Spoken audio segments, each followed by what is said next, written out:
Bismillahirrahmanirrahim. Assalamualaikum warahmatullahi wabarakatuh. Beta pun nama Rudi Aki Prahakbau, salah satu putra pribumi asli Dusun Waimittal, Desa Telau, Kecamatan Pulau Waharoko. Yang ingin beta mau sampaikan adalah bahwa Dusun Waimittal ini dengan berputarnya roda kemajuan dan modernisasi globalisasi era zaman sekarang, yaitu 4.0, maka dunia ini sudah meluas. Dunia ini sudah mengalami perkembangan dan dinamika ke depan dan maju yang sangat luar biasa. Maka saat ini sudah tidak bisa dipungkiri lagi bahwa Dusun Waimittal ini telah hidup semenjak dia berdiri dan sampai dunia tadi telah berada pada posisi di mana dunia benar-benar elit dan global. Maka dari itu, manusia yang hidup pada dusun ini dipaksakan oleh alam secara kodrati bahwa dia harus berjuang mempertahankan kehidupannya di atas bumi Dusun Waimittal ini. Dengan cara apa? Dengan cara apa dia harus berjuang mempertahankan hidupnya di atas bumi Dusun Waimittal ini agar dia tidak bisa terkikis oleh kekejaman elit global masa kini. Dia harus mampu bersaing dengan masyarakat yang lain. Dia harus mampu bersaing dengan elit-elit global yang lain. Dia harus mampu bersaing dengan dusun-dusun yang lain. Dengan persaingan bagaimanakah sehingga dusun ini bisa maju? Yaitu yang pertama, IQ yang harus pertama ditingkatkan.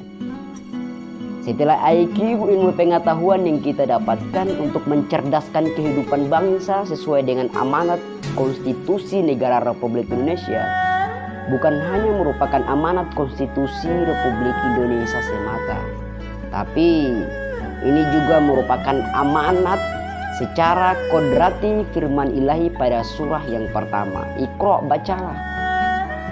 Jadi secara peran manusia sudah difirmankan secara ilahiyat kepada manusia bahwa dia harus membaca. Membaca apa dulu? Alam sekitar.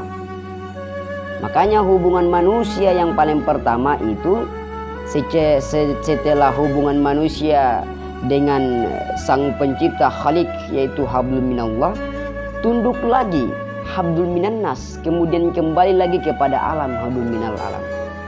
Ibadah yang kita lakukan sebagai muslim itu sudah menggambarkan keseluruhan kehidupan manusia secara fundamentalis. Kenapa?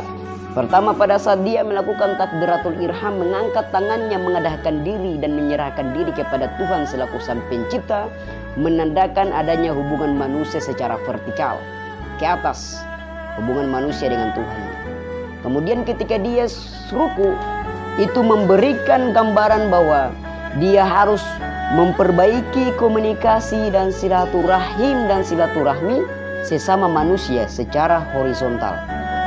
Kemudian ketika dia sujud, mencium dan mengadakan dahi, keningnya, tangannya, lutut dan kedua kakinya ke bumi, itu menandakan bahwa dia harus tunduk patuh mengikuti perintah Allah.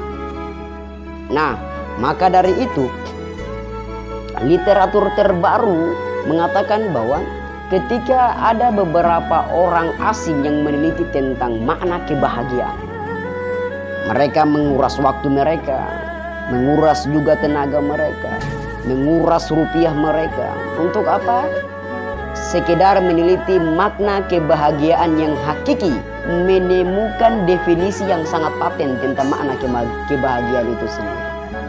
Nah, apa makna kebahagiaan yang paten setelah mereka melakukan riset tadi adalah bahwa seseorang yang memiliki kelebihan, entah itu kelebihan ilmu pengetahuan, kelebihan ekonomi, kelebihan kekuatan, kemudian dia memberikan dan membagikan kelebihan dia punya itu kepada orang lain. Itulah yang disebut sebagai makna kebahagiaan. Maka dari itu saya pesankan kepada seluruh masyarakat Dusun Waimittal bahwa hal yang harus diutamakan adalah bagaimana cara hidup katong jalankan dengan konsep sosial. Konsep sosial harus katong pakai. sebagai makhluk zoontotikon. Sebab secara kodrati dan ilahiyat manusia tidak bisa hidup secara sendiri-sendiri. Anak muda merupakan tulang punggung kemajuan dan pergerakan. Anak muda ini memiliki peran yang sangat penting. Darah yang panas harus diarahkan. Pemikiran yang sangat matang dan rasa keingintahuan yang sangat tinggi karena masih labil harus juga diarahkan. Nah, maka diarahkan dengan cara bagaimana? Yaitu adanya dukungan dari orang tua yang ada. Adanya dukungan dari orang tua yang ada. Orang tua sebagai pembina dalam keluarga, sebagai pemimpin dalam negara kecil bagian dalam rumah tangga, harus mengambil peran yang sangat penting untuk mengarahkan anak-anak mereka dalam menyongsong masa depan yang sangat cerah. Sebab kenapa?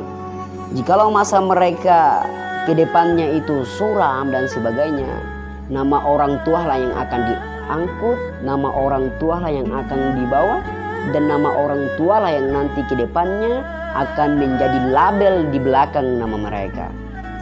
Jikalau baik masa depan anak-anak kita ke depan, maka nama baik pula kita hari ini dan masa depan. Meskipun nisan kita telah berdiri, meskipun kuburan kita telah kelap, hitam dan berbubu sekali berlumut, tetapi ketika jasa-jasa anak kita di masa depan sangat cemerlang, jasa-jasa anak kita ke depan luar biasa, membawa harum nama baik, maka nama kita juga akan diungkit. Siapa anaknya, siapa ibunya dan sebagainya. Sebagai kesimpulan terakhir, beta mau bilang bahwa kita hidup harus menjadi seperti mata air, yaitu memberikan manfaat sebanyak mungkin, memberi manfaat sebanyak mungkin di sekitar kita.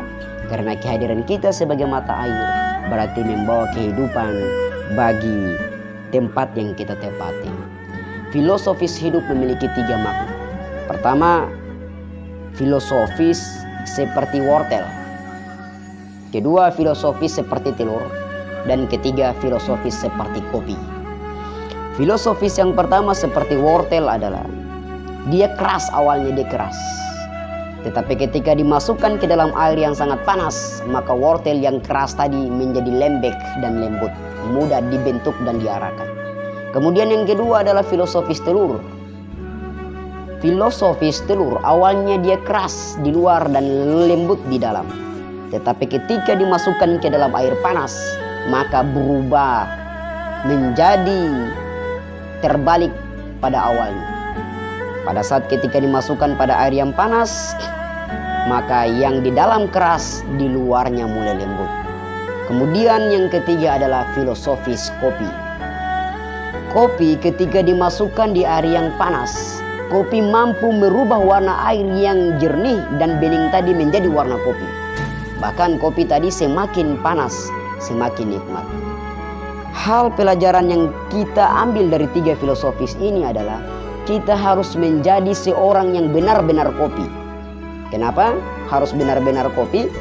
Karena kita hadir pada suatu situasi dan kondisi, kita harus mampu mewarnai dan merubah kondisi yang kita tempati sekarang, bukan kondisi yang merubah kita.